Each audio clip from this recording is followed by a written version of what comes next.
Well, today we're looking at the Mitsubishi Outlander, and I was recently in Japan with Mitsubishi and I had a chance to drive their plug-in hybrid electric version of this, which is coming in about a year. But the big question with that vehicle, you can plug it in and drive it for about 50 kilometers on pure electric power. What's it going to cost?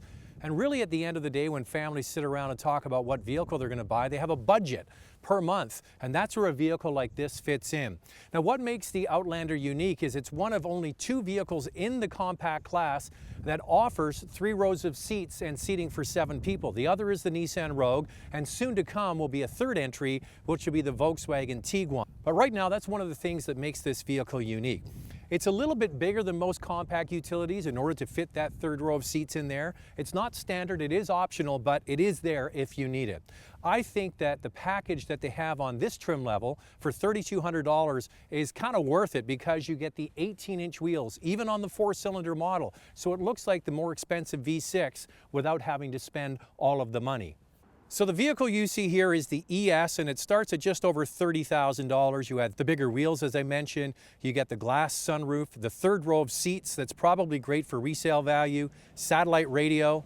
You get the blind spot warning system. You get the folding outside mirrors and the keyless entry, and that brings the price up to $35,000. Now at the end, I'm going to compare the prices of its direct competitors, so stay tuned for that. This is the new look of Mitsubishi going forward with the bold-looking front grille. Inside, there are some other nice surprises.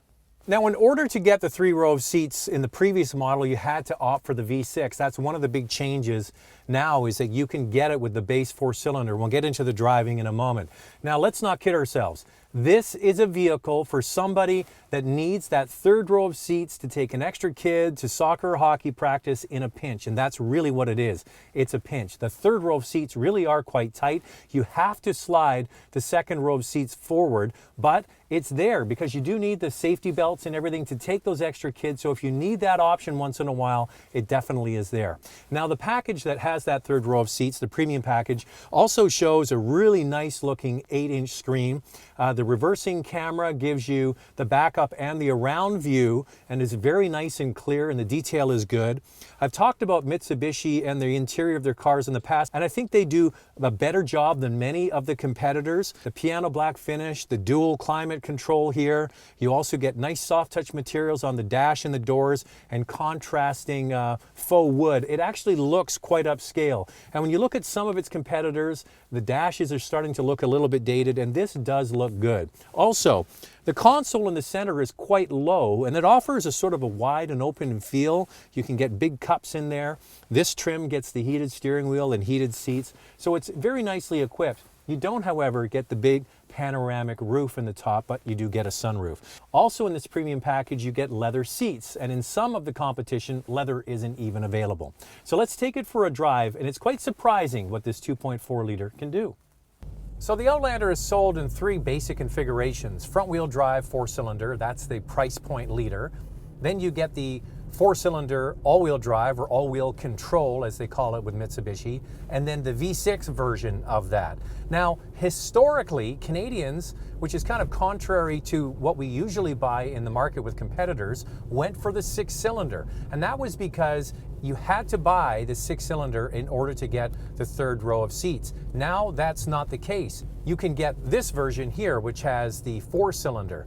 And also what they changed when they updated this vehicle a year or so ago was much better sound insulation, more dynamic drive to the vehicle. And part of that is because they changed the continuously variable transmission. It sort of mimics 8 virtual gears, but it gives you a broader spectrum of ratios, and that's what helps get this vehicle up and away with a 4-cylinder engine that's not really that potent. It's only rated at 166 horsepower and 162 pound-feet of torque, but it does an excellent job of getting up and out of the pocket and away in traffic, no problem.